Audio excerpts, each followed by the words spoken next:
Hello dear students, welcome to unit number 56, Public Enterprises in India. Objectives: 1. Importance of public enterprises in India. 2. Forms of organization. 3. Limitations of departmental undertakings.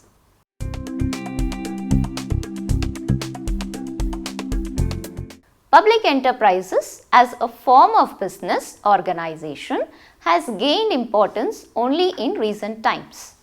During the 20th century, various governments started participating in industrial and commercial activities. Industrial revolution helped the all-round growth of industries. Exploitation of consumers and workers became the order of the day. Russian Revolution gave a lead to the new economic and political system in the world. State governments started realizing their social responsibility towards people. Earlier, the role of government was limited only to the maintenance of law and order.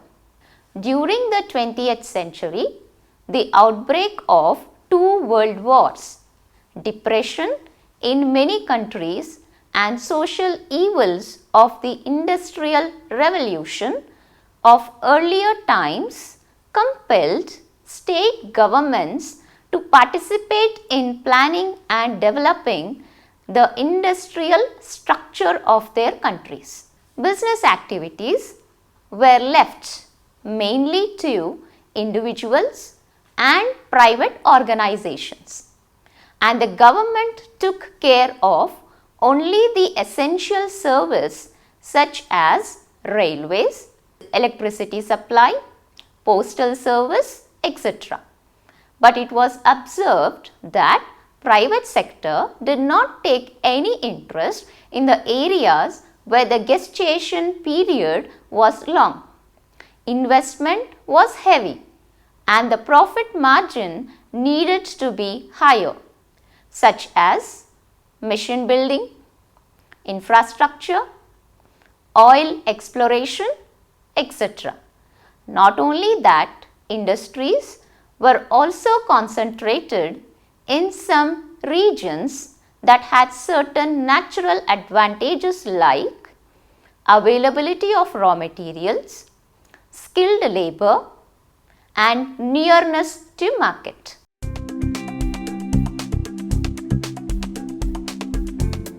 When India achieved independence in 1947, it was primarily an agriculture country with a weak industrial base. There were only 18 Indian ordnance factories in the country which the British had established for their own economic interest. Rule the subcontinent with brute force. The national consciousness was in favor of rapid industrialization of the economy, which was seen as a key to economic development. The Industrial Development and Regulation Act was enacted in 1951 to empower the government to take necessary steps to regulate industrial development. Prime Minister Jawaharlal Nehru promoted an economic policy based on industrialization and advocated a mixed economy. He believed that establishing primary and heavy industry was fundamental to developing and modernizing the Indian economy. India's second 5-year and industrial policy resolution of 1956 emphasized the development of public sector enterprises to meet Nehru's national industrialization policy. His vision was carried forward by Dr. V. Krishnamurthy, known as the father of public sector undertakings in India.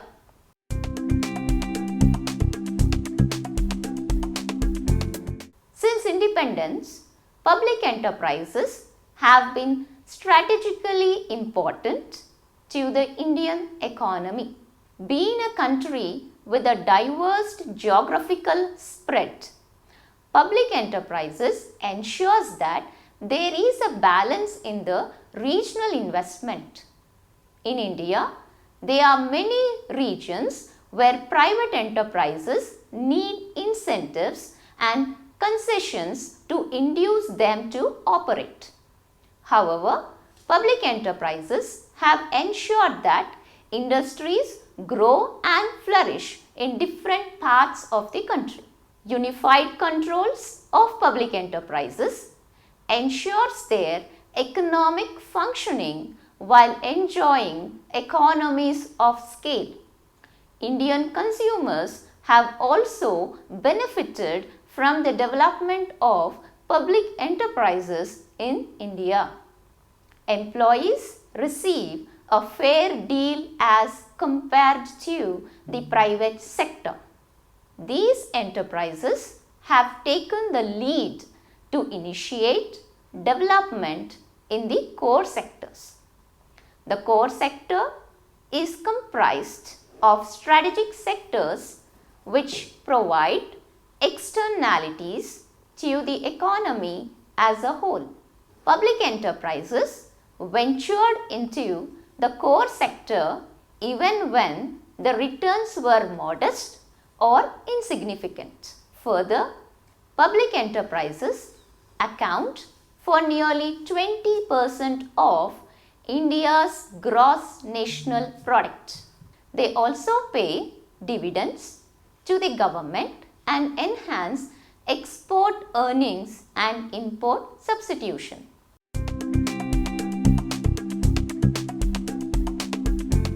State enterprise is an undertaking owned and controlled by the local or state or central government. Either whole or most of the investment is done by the government. The basic aim of a state enterprise is to provide goods and service to the public at a reasonable rate, though profit earning is not excluded, but their primary objective is social service. While S.S. Khera defines state enterprises as the industrial, commercial and economical activities carried on by the central or by a state government, and in each case either solely or in association with private enterprise, so long it is managed by self-contained management.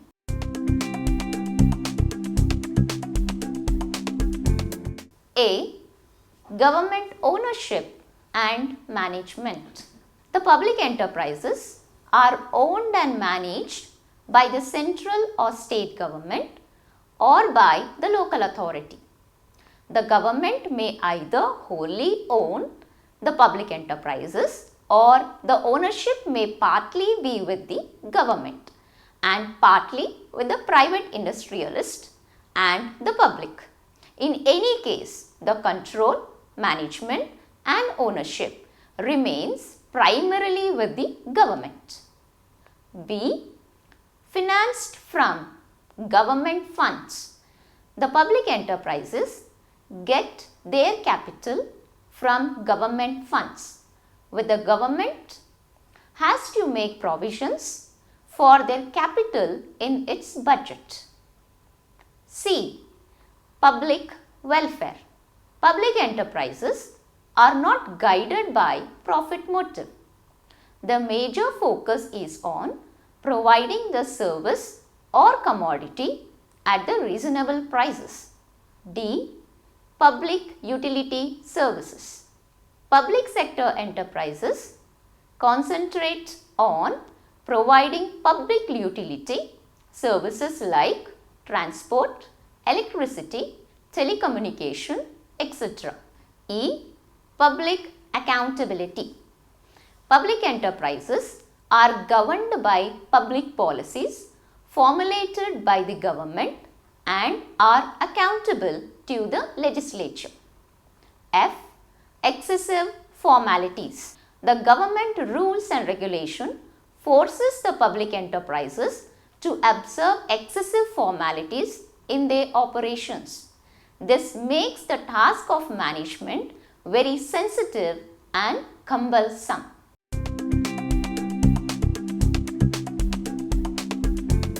There are three different forms of organization used for the public sector enterprises in India.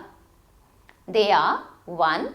Departmental undertaking, 2. Statutory corporations, and 3. Government company. Departmental undertaking form of organization is primarily used for provisions of essential services such as railways, postal services and broadcasting, etc. Statutory corporation or public corporation refers to a corporate body created by Parliament or the state legislature by a special act which defines its powers, functions and patterns of management. Government company refers to the company in which 51% or more of the paid up capital is held by the government. It is registered under the Companies Act and is fully governed by the provisions of the Act.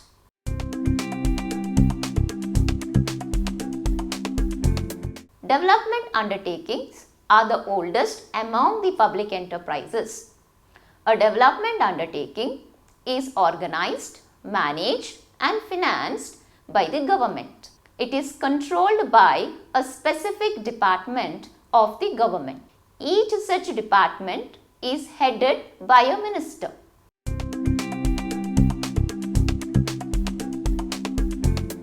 The main features of developmental undertakings are as A. It is established by the government and its overall control rests with the minister. B. It is a part of the government and is managed like any other government department. C. It is financed through government funds. D. It is subject to budgetary, accounting and audit control. E. Its policies is laid down by the government and it is accountable to the legislature.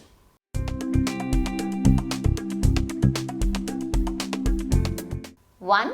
Fulfillment of social objectives. The government has total control over these undertakings. As such, it can fulfill its social and economic objectives. For example, opening of post office in far off places, broadcasting and telecasting programs which may lead to the social, economic and intellectual development of the people. 2. Responsible to legislature. Questions may be asked about the working of departmental undertaking in the Parliament and the concerned minister has to satisfy the public with his replies. As such, they cannot take any step which may harm the interest of any particular group of public. 3. Control over economic activities.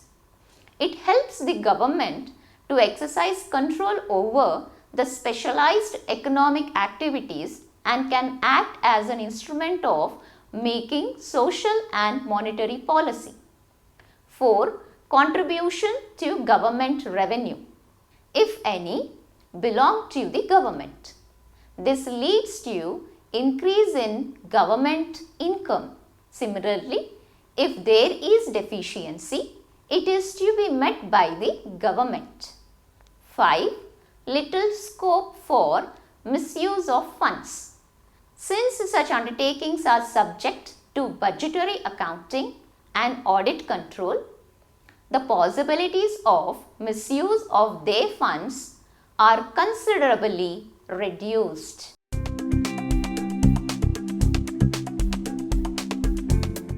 The influence of bureaucracy. On account of government control, a departmental undertaking suffers from all the ills of bureaucratic functioning.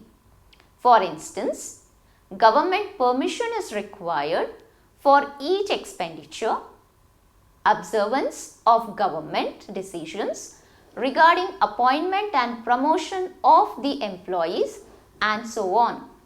Because of these reasons, important decisions get delayed. Employees cannot be given instant promotion or punishment. Excessive parliamentary control. On account of parliamentary control, difficulties come in the way of day-to-day administration. This is also because questions are repeatedly asked in the parliament about the working of the undertaking. Lack of professional expertise. Who manage the affairs of the departmental undertakings do not generally have business experience or expertise. Hence, these undertakings are not organized in a professional manner and suffers from deficiency leading to excessive drainage of public funds. Inefficient functioning. Such organizations suffers from inefficiency because of incompetent staff and lack of adequate incentives to improve the efficiency of the employees.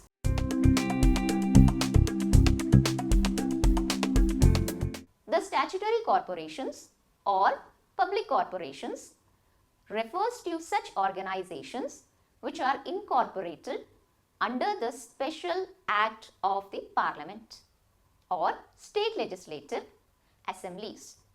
Its management patterns, its powers and function, the areas of activity, rules and regulations for its employees and its relationship with the government departments, etc. are specified in the concerned act.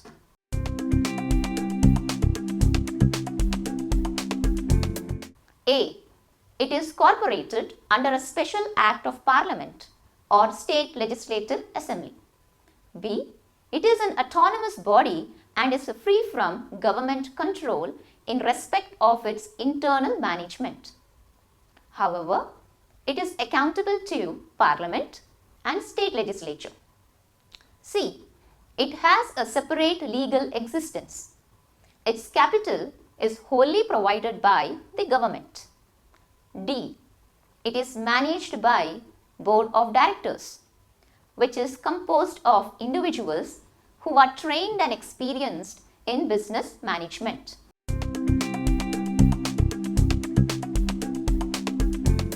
One, expert management. It has the advantages of both the governmental and private undertakings. These enterprises are run on business principles under the guidance of expert and experienced directors. 2. Internal autonomy. Government has no direct interference in the day-to-day management of these corporations. Decisions can be taken promptly without any hindrances, responsible to Parliament. Statutory organizations are responsible to Parliament. Their activities are watched by the press and the public. As such, they have to maintain a higher level of efficiency and accountability. 4. Flexibility. As these are independent in matters of management and finance, they enjoy adequate flexibility in their operations. This helps in ensuring good performance and operational results.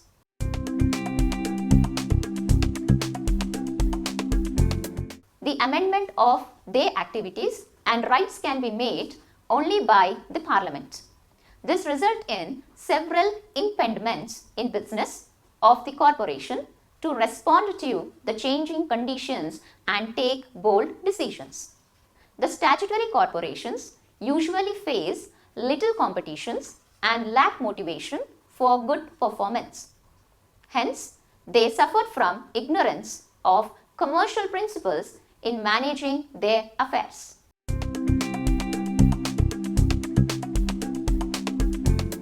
As per the provisions of the Indian Companies Act, a company in which 51% or more of its capital is held by central and or state government is regarded as a government company. These companies are registered under Indian Companies Act 1956 and follow all those rules and regulations as are applicable to any other registered company. The Government of India has organized and registered a number of its undertakings as government companies.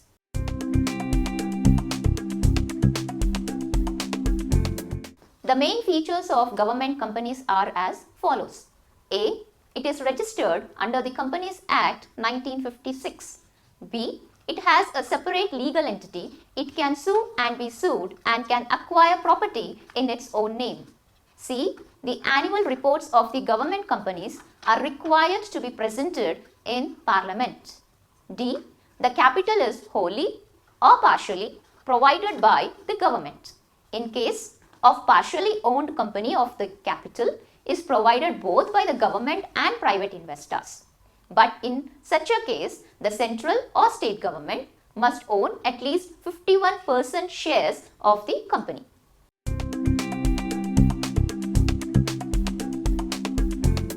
One, simple procedure of establishment. A government company, as compared to other public enterprises, can be easily formed as there is no need to get a bill passed by the Parliament or state legislature. It can be formed simply by following the procedures laid down by the Companies Act. 2. Efficient working on business lines. The government companies can be run on business principles. It is fully independent in financial and administrative matters. Its board of directors usually consists of some professionals and independent persons of repute. 3. Efficient management. As the annual report of the government company is placed before both the Houses of Parliament for discussion, its management is cautious in carrying out its activities and ensure efficiency in managing the business.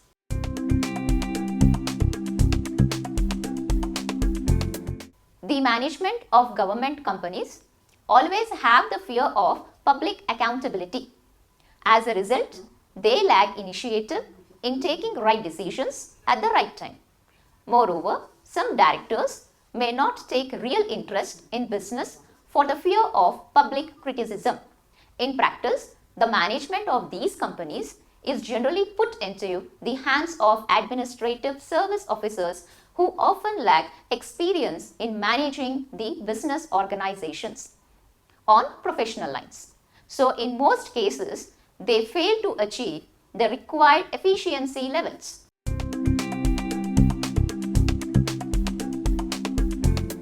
The Statement of Industrial Policy of July 24, 1991 stated that in order to raise resource and encourage broader public participation, a part of the government's shareholding in the public sector would be offered to mutual funds, financial institutions, the general public and the workers. Thus, disinvestment on the government's equity in CPSEs started in 1991 and 92 when minority shareholding of the central government in 30 individual CPSEs was sold to selected financial institutions in bundles. The shares were sold in bundles to ensure that not so attractive shares also got sold along with the attractive shares. Subsequently, shares of individual CPSEs were sold and the category of eligible buyers was gradually expanded to include individuals, NRIs and registered FIIs. After 1996, Sale through GDR routes was also initiated and MTNL, VSNL and GAIL are used the opportunity to access the GDR market.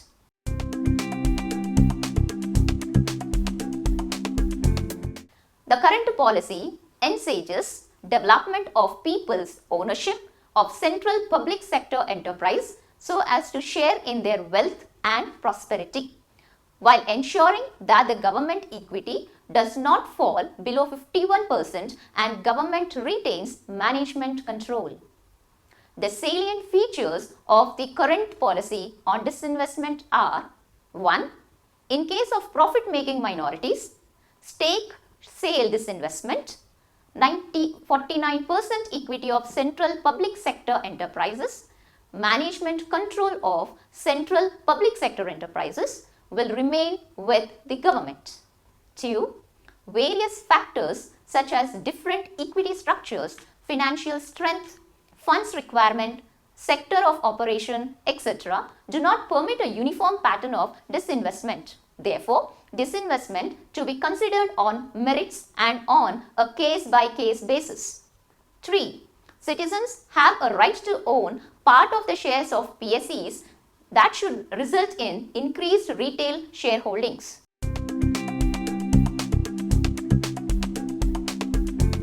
There are inherent advantages in the listing of shares of profitable CPSEs on the stock exchange, as it triggers multi-layered oversighted mechanism which enhances corporate governance as well as provide for level playing field to CPSEs. Vice versa, private companies in regard to accessing the resources through the capital market. The listed companies are mandated by company law, SEBI, stock exchanges to comply with higher levels of disclosures. This will bring greater transparency and credibility. With the induction of independent directors, management accountability, competencies and performance are enhanced. Investor-centric research provides on a regular basis third-party professional assessment of risk as well as future prospects to management to help its benchmark its business model with the industry. Daily trading volume and prices work as a barometer for the management and operates as a concurrent source of feedback with regard to the impact of managerial decisions as well as shop floor developments. The higher levels of public scrutiny promotes ethical conduct of business and improves corporate culture.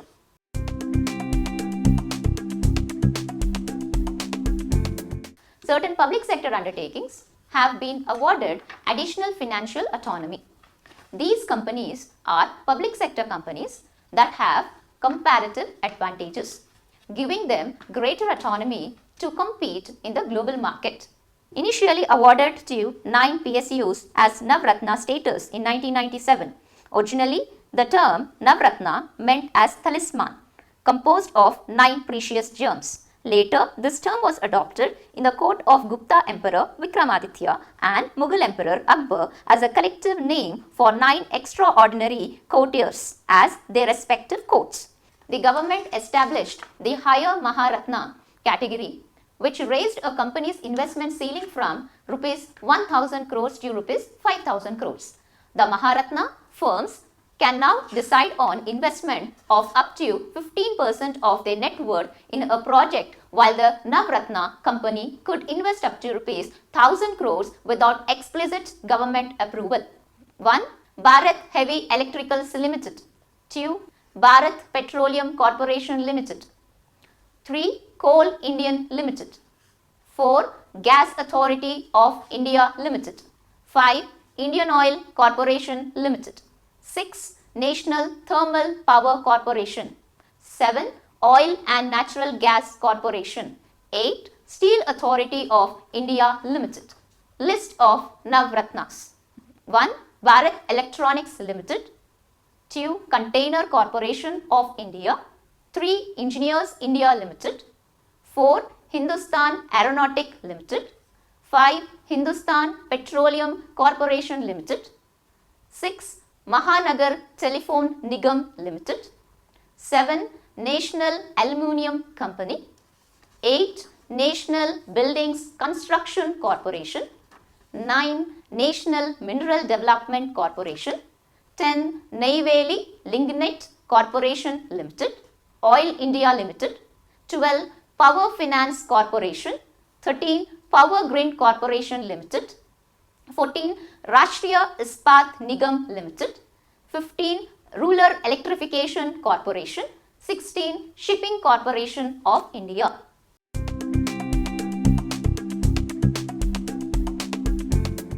At the commencement of the first 5-year plan, government's investment was rupees 29 crores in 5 central public sector enterprises. Now it has increased to rupees 3,93,057 crores in 239 enterprises as on 31st March 2006. The public enterprises have played a significant role in the Indian economy. But the overall performance of most of the public sector enterprises is not satisfactory. The government is taking every step to revive and reconstruct the public sector enterprise to improve their performance, productivity and profitability. Major emphasis has been given on the sick and chronically loss-making enterprises which are capable of being revived.